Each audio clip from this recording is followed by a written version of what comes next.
नमस्कार दोस्तों, मैं रजत आप सभी का स्वागत करता हूं अपलिफ्ट हरियाणा पर। दोस्तों, ये वीडियो आप सभी के लिए मोस्ट इंपोर्टेंट है। जो कैंडिडेट अब्सेंट हुए थे पीएसटी के दौरान, उन कैंडिडेट्स के लिए, और पिटिशनर्स जो बने हुए हैं हरियाणा पुलिस के केस के अंदर, उन सभी कैंडिडेट के लिए वीडियो मोस्ट इंपोर्टेंट है। अगर आप चैनल पर पहली बार आए तो चैनल को सब्सक्राइब जरूर कर ले, क्योंकि यहां से मैं आपको जेन्युइन ऑथेंटिक जो बातें हैं वो बताने का काम करता हूं। साथ में आपके कोई भी डाउट हो, सभी डाउट आप कमेंट में डाल देते हो, तो कमेंट भी मैं सारे पढ़ता हूं, फिर नेक्स्ट वीडियो में उसका समाधान बता देता हूं। दूसरा क्या है कि दूसरा ऑप्शन आपके पास है, ये टेलीग्राम चैनल है अपलिफ्ट हरियाणा के नाम से, आप इसको ज्वाइन कर सकते हैं। जब आप इसको ज्वाइन कर लेंगे तो साइड में आपको मैसेज का बॉक्स मिलेगा, आप यहां पे क्लिक करके मैसेज के बॉक्स पे क्लिक करके आप अपना डाउट या फिर आपका किसी भी भर्ती से रिगार्डिंग कोई भी बात हो, एचएसएससी से रिगार्डिंग, तो आप इस पे भेज सकते हैं। जिससे ये होगा कि भाई मैं आपकी जो भी प्रॉब्लम होगी उसको सोल्व करने का काम करूंगा। 99% बोलता हूं कि वो सोल्व करके दूंगा मैं आपको, लेकिन 1% कुछ चीजें होती हैं कि जो सोल्व नहीं हो पाती, उनकी बात अलग है। बाकी आपकी जो भी समस्या होगी तो मैं यहाँ पे आप मैसेज कर दोगे, आपको बताने का काम करूंगा। साथ में ये कि आप तुरंत एक्सपेक्ट मत किया करो कि अभी मैंने मैसेज किया अभी मेरा रिप्लाई आ जाएगा, थोड़ा समय लगता है। ये तो है नहीं कि भाई मेरे हाथ में मोबाइल है, आप मैं तुरंत आपने मैसेज डाला मैंने तुरंत कर दिया, ऐसा तो नहीं है ना। तो वही मैं कह रहा हूं, आप चैनल को सब्सक्राइब कर लो और टेलीग्राम को भी ज्वाइन कर लो। जैसे भी जो भी अपडेट आती है मैं तुरंत अपलिफ्ट हरियाणा का जो टेलीग्राम चैनल है उसके माध्यम से बताने का काम करता हूं। बात आती है कि जो मेल कैंडिडेट हैं उनको जो अब्सेंट हुए थे पीएसटी के दौरान, तो भाई उनको नहीं बुलाया गया है, गर्ल्स को बुला लिया गया है। तो पहली बात तो आपको बुलाएंगे कब? दूसरी बात, जब आपको बुलाएंगे तो क्या वहां पे आपका मेडिकल सर्टिफिकेट चेक होगा एंट्री के टाइम पे या नहीं होगा? एक और चीज है कि जैसे जो जेल वार्डर है और ये जो कैंडिडेट हैं जेल वार्डर के, जो मेल कैंडिडेट हैं उनका पीएसटी, और हरियाणा पुलिस के अंदर जो मेल कैंडिडेट अब्सेंट हुए थे उनका पीएसटी, क्या एक ही दिन होगा? और एक दिन होगा तो क्या हमें एक बार रेस लगानी है या दो बार रेस लगानी है? तो सारी चीजें इस वीडियो के अंदर आप अंत तक सुन लेना, सारी चीजें आपकी क्लियर हो जाएंगी।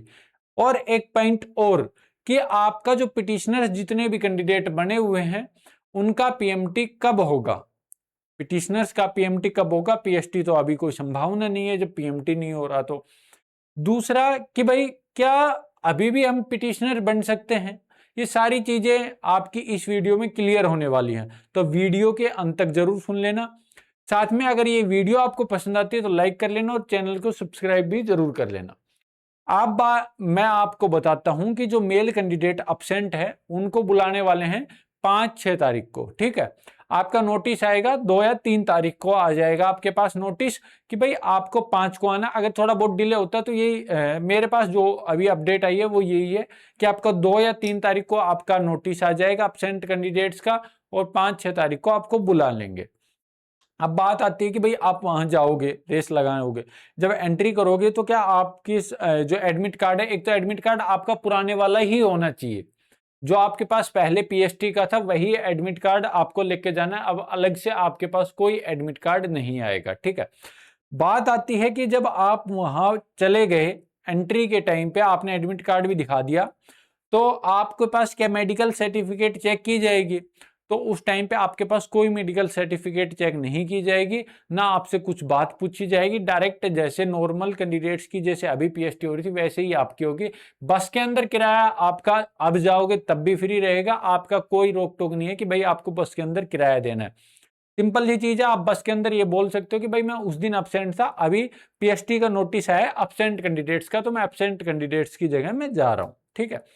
और शायद ये 2 दिन चले या 3 दिन चले, या फिर हो सकता है एक भी दिन में भी हो जाए, क्योंकि एक दिन की जो कैपेसिटी है वो 2500 के समथिंग कैंडिडेट्स की है, तो कोई इशू वाली बात नहीं है। अब बात आती है कि आपका जेल वार्डर का और हरियाणा पुलिस का, तो आप अगर दोनों के अंदर एब्सेंट हुए तो दोनों एडमिट कार्ड लेके जाना।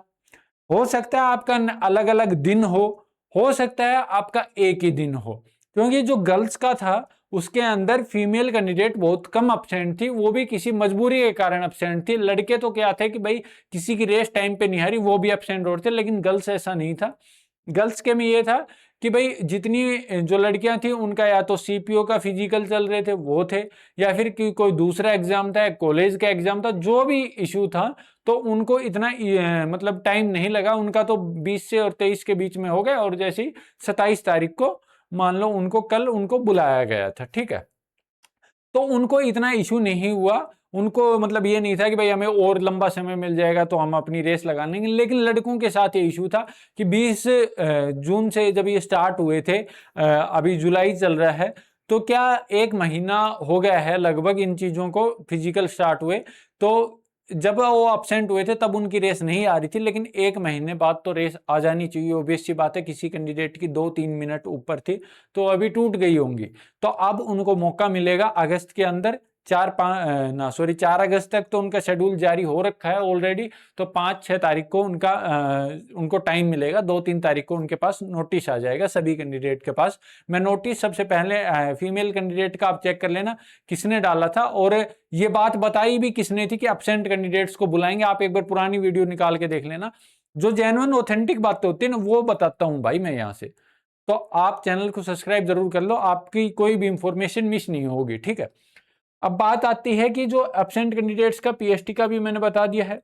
आपके जो मेल कैंडिडेट हैं उनका अलग, अगर अलग अलग हुआ तो भाई एक अलग बात है। हो सकता है कि इनका फीमेल का एक साथ हुआ है तो आपके भी एडमिट कार्ड एक साथ ले लिए जाएं और आपको रेस एक बार लगवा ली जाए, अलग अलग ना लगवाई जाए।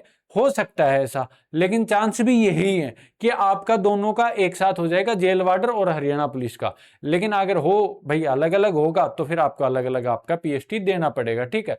लेकिन गर्ल्स के साथ ये एक बहुत बढ़िया फायदा हो गया, जिन गर्ल्स ने अलग अलग पीएचटी दिया, मतलब रेस लगाई, और उनका फिर एक अच्छा हो गया, जो अपसेंट हो गए उनके लिए बेनिफिट हो गया कि उनको एक बार देना पड़ा, ठीक है। वरना 2 बार आपको रेस लगानी पड़ती, 2 बार आना जाना पड़ता, लेकिन अभी आपके लिए बेनिफिट हो गया, ठीक है। अब बात आती है पिटिशनर्स के पीएमटी की। तो मेरे भाई पिटिशनर्स के पीएमटी की अभी आज ही सुबह एक बात निकल के आई मेरे पास कि इनको अभी नहीं बुला रहे। तो मैंने पूछा भाई कब बुला रहे हैं इनको, तो इनको बोला गया कि भाई इनको हम और डिले कर रहे हैं। और डिले कितना डिले बोल रहे हैं, जब अभी जो प्रोमिला केस के अंदर है, एचपीएससी को लास्ट चांस मिला है, कुछ जो उनके डॉक्यूमेंट्स वगैरह थे वो सबमिट करवाने थे कोर्ट के अंदर, वो नहीं करवाए गए थे। तो अब उनको लास्ट मौका मिला है तो वो वहां पे सबमिट करवाएंगे। 24 अगस्त की हियरिंग होगी, उनकी सुनवाई होगी 24 अगस्त को। उसके बाद जो फैसला आएगा वो पूरा पूरा इम्पैक्ट करेगा इस भर्ती के ऊपर, क्योंकि इस भर्ती में जो इतना बड़ा खेला किया गया है कि ईडब्ल्यूएस की कट ऑफ ऊपर है, ओबीसी की ऊपर है, एससी की मतलब ओएससी डीएससी सब की ऊपर है, लेकिन जनरल की सबसे नीचे है। तो वो सारी चीजें इन्होंने जो कट ऑफ निकाली है वो पुरानी भर्ती के हिसाब से निकाली है, लेकिन इनके पुराने रूल रेगुलेशन है उनके हिसाब से, इन्होंने कोई नया चेंजमेंट नहीं किया है। लेकिन अभी कोर्ट के अंदर जो केस चल रहे हैं वो 100% कैंडिडेट्स जीतेंगे। अगर जीतते हैं तो या तो सभी को मौका मिल जाएगा जितने भी कैंडिडेट जनरल से ऊपर हैं, या फिर इनको ये पूरा जो अपना प्रोसेस किया है क्लैश करना पड़ेगा। क्लैश नहीं भी करते हैं तो जिन कैंडिडेट्स का हो गया उनको एक तरफ रख के, जिनका नहीं हुआ उनकी दोबारा से कट ऑफ ये क्या करते हैं वो सारा प्रोसेस एक अलग चीज है। लेकिन आपका एग्जाम की बता दूं, एग्जाम आपका अक्टूबर के अंदर होगा, ये चीज एकदम क्लियर हो चुकी है एचएसएससी की तरफ से।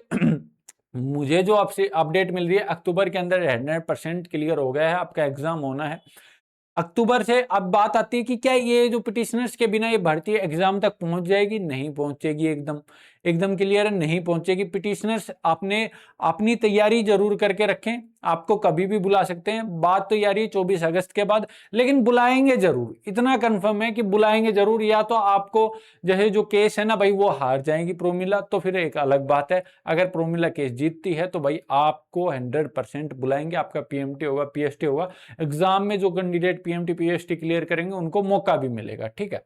तो ये सारी चीजें आपकी क्लियर हो गई हैं। कुछ भाई के 1-2 डाउट और थे नई भर्ती से रिगार्डिंग। तो मेरे भाई ये नई भर्ती, आप जब भी किसी भी भर्ती के अंदर जाते हो, अगर आप फेल हो जाते हो तो आपको एक छोटा सा तसल्ली दी जाती है। तसल्ली किस चीज की? कि कैंडिडेट है वो डिप्रेशन में ना जाए, या क्योंकि आजकल के युवा क्या है कि वो थोड़ा सा सोचते इस मतलब गलत वे में ज्यादा सोचते हैं, सही तरीके से नहीं सोचते। तो इसलिए उनको एक तसल्ली दी जाती है कि भाई नवंबर में आपकी भर्ती आ रही है, 4000 भर्ती। मान लिया मैंने, फॉर्म फिलअप करवा देंगे, एडवर्टीजमेंट दे देंगे, लेकिन भर्ती नहीं होने वाली मेरे भाई। अभी आपके पास समय है, आप अच्छे से तैयारी कीजिए। जो नई भर्ती के लिए कैंडिडेट है ना, उनकी बात कर रहा हूं, आप आराम से तैयारी कीजिए। वो भर्ती अभी बहुत आगे जाने वाली है, 28-29 के अंदर वो पूरी होगी। मेरी सरकार से एक रिक्वेस्ट है कि कोई कैंडिडेट मान लो अब उसने सीईटी पास किया है, नहीं आप +2 पास की है 2026 के अंदर, तो क्या वो सीईटी के लिए 3 साल 2 साल इंतजार करे और फिर उसका सीईटी हो, फिर वो अपनी भर्ती देख पाए? तो ये मेरी गुजारिश है सरकार से। और भाई सरकार से गुजारिश क्या, ये तो हम बात खुल के बोलते हैं कि भाई उन सरकार ने वादा किया था कि हर साल सीईटी होगा, लेकिन आज तक सीईटी मात्र 2 बार हुआ है, 22 और 25 के अंदर। 3 साल के गैप पे, 3 साल का जो टाइम पीरियड होता है वो कंप्लीट होने के बाद दूसरा सीईटी करवाया जाता है। तो सरकार से रिक्वेस्ट है, आप सीईटी हर साल लीजिए। जो नए युवा हैं वो दूसरी भर्तियों की साइड भटक रहे हैं। हरियाणा के युवा चाहते हैं कि वो हरियाणा में लगे, तो आप अपना सीईटी हर साल करवाओगे, हर साल भर्ती प्रोसेस चालू रखोगे, तो वो सही तरीके से होंगे। एक एग्जाम कैलेंडर का और एग्जाम की बातें आ रही थी, मैं नेक्स्ट वीडियो रहेगी उसमें बताऊंगा आपको कि ये जो अगस्त में जो एग्जाम स्टार्ट होने वाले हैं, किन किन चीजों के स्टार्ट होने वाले हैं, थोड़ी थोड़ी खबर मिली है। तो मैं आपको नेक्स्ट वीडियो जो भी रहेगी उसमें आपको बताने का काम करूंगा। तो आप चैनल को सब्सक्राइब जरूर कर लें और टेलीग्राम को भी ज्वाइन कर लें। जो भी अपडेट मेरे पास आएगी मैं आपको देने का काम करूंगा, ठीक है। जय हिंद दोस्तों, मिलते हैं नेक्स्ट वीडियो में।